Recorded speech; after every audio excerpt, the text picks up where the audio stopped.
Fala galera, tudo bem com vocês? Prof. Rafa aqui na área. E a história que eu vou contar para vocês hoje é sobre a floresta amazônica e as transformações que os seres humanos fizeram sobre ela.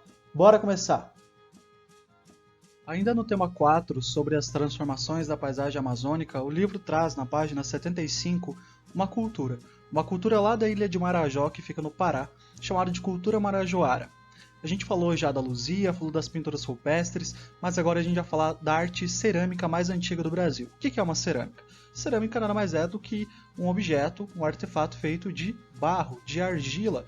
E aí você está vendo várias fotos de potes de argila, algumas urnas funerárias, ou seja, onde eles colocavam as pessoas que morriam, e potes das mais variadas funções. E tudo isso foi feito, e tudo isso é muito complexo. E tudo isso faz parte da história do Brasil. Na página 75, no primeiro parágrafo, ele diz assim: na ilha de Marajó, no Pará, surgiu a partir do século IV d.C. a chamada civilização marajoara. Seus habitantes construíram sobre uma área inundável aterros monumentais com dezenas de metros de comprimento e com até 12 metros de altura, chamados de tesos pelos atuais moradores. Acredita-se que esses aterros tivessem fins cerimoniais, culto aos antepassados ou funerários, além de servir de moradia em áreas inundadas, ou seja, eles faziam grandes estruturas complexas nas suas comunidades. Então, nessa primeira parte, é interessante que você saiba que a cultura marajoara está no norte do Brasil, é a arte cerâmica mais antiga do Brasil, é uma cerâmica com admirável beleza e a gente tem isso influenciando a arte do norte do Brasil até hoje. E essa arte é reconhecida no território, essa arte é reconhecida mundialmente.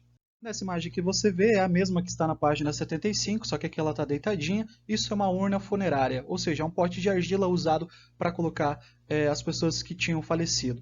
Então, como a cultura hoje é do caixão, né, a cultura antiga marajoara era de urna funerária, potes de argila que eles faziam os seus ritos funerários.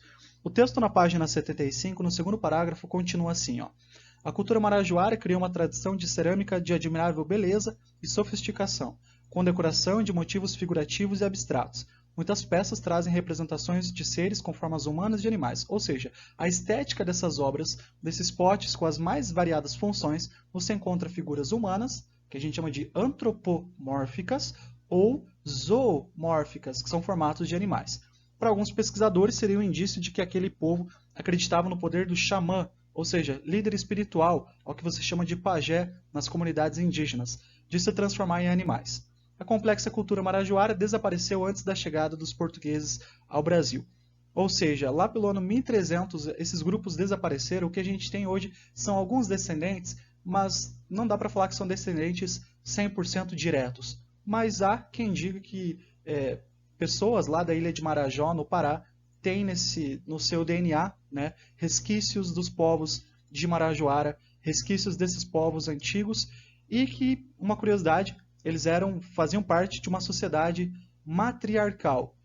Na história da humanidade, a grande maioria, as sociedades eram patriarcais, em que a figura do pai, do chefe da tribo, da comunidade, era mais importante. Aqui, o contrário. As famílias são determinadas na base materna. A mãe era mais importante e não o pai. Então, uma curiosidade que várias civilizações americanas terão essa característica. Beleza? Então, coloquei nos tópicos aí do lado, ó, as peças podem trazer representações de seres com formas humanas e de animais. Algumas formas, alguns potes você encontra formatos de serpentes, que era para proteção. E também, se você for hoje para a Ilha de Marajó, a arte do Pará ela é muito influenciada por essa estética. Você encontra hoje potes para você adquirir, levar para casa, que tem essa estética dos marajoaras antigos. Então, é bastante interessante e é uma fonte de renda para muitas pessoas do norte do Brasil. Bom, para finalizar o tema, na página 76, o livro ele vai fazer um panorama atual dos indígenas da floresta amazônica, os indígenas dessa região norte do país, e a relação deles com a floresta e também com outros povos não indígenas. Bom, a primeira coisa que você tem que lembrar é que esses povos eles ainda vivem basicamente da caça, da pesca, da coleta e da agricultura de subsistência. O que é a agricultura de subsistência? É aquela agricultura para sobrevivência. Eu não faço aquela agricultura em grande escala, né? Eu vou reunir uma produção de grãos para minha comunidade e apenas isso. Eu não quero vender isso para nações ou etc. Não é para fazer em grande escala, mas é para a própria sobrevivência. E aí, no primeiro parágrafo, ele diz assim, ó, os povos indígenas, além de desmatar pouco, ainda enriqueciam a floresta com o cultivo de novas espécies. Durante os milhares de anos de convivência com a floresta, não levaram nenhuma planta à extinção. Isso é muito interessante porque, ao mesmo tempo que a gente sempre olha a humanidade como aquela que promoveu a extinção de espécies de animais e de plantas, o indígena é o contrário. Ainda nos milhares de anos de existência, de convivência na floresta, eles não levaram plantas à extinção, justamente por conta desse consumo não exploratório, não predatório. O texto continua.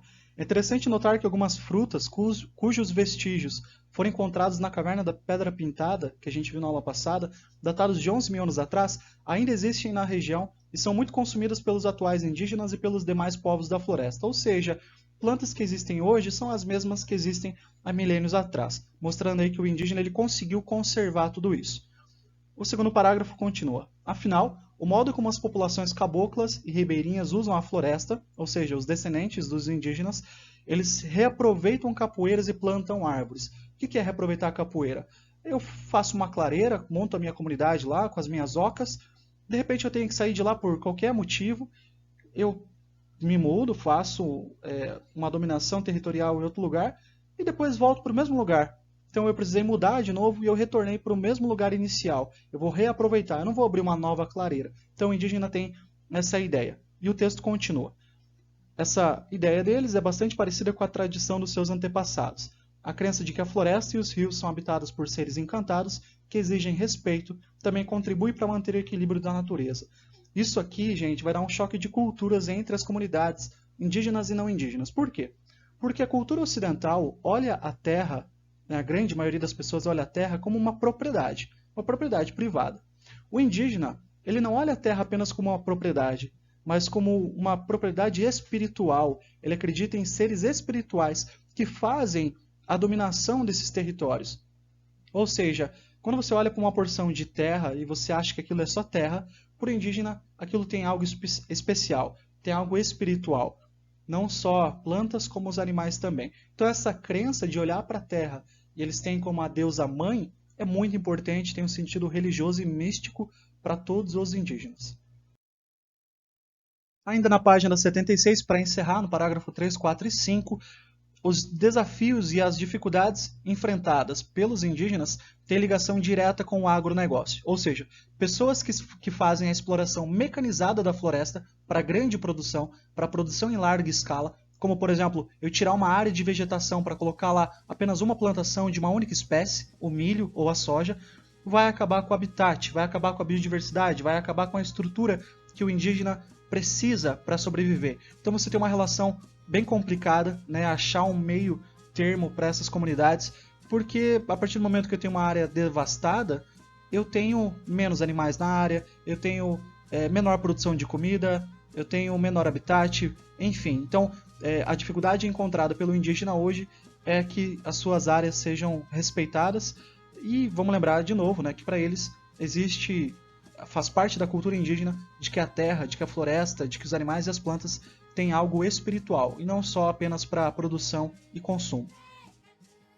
Por muito tempo a história da América foi deixada de lado. Hoje a gente fala bastante da história dos povos americanos, mas cuidado, porque ainda quando a gente fala de grandes civilizações, aquelas que os portugueses e espanhóis vão encontrar em 1500, no século XV, no século XVI, geralmente o pessoal fala de incas, maias e astecas, mas saiba que no Brasil tiveram sociedades muito complexas também, a exemplo dos marajoaras, e que essas populações com diversas características podem ser integradas à nossa sociedade e, enfim, continuar com as suas raízes étnicas e culturais indígenas.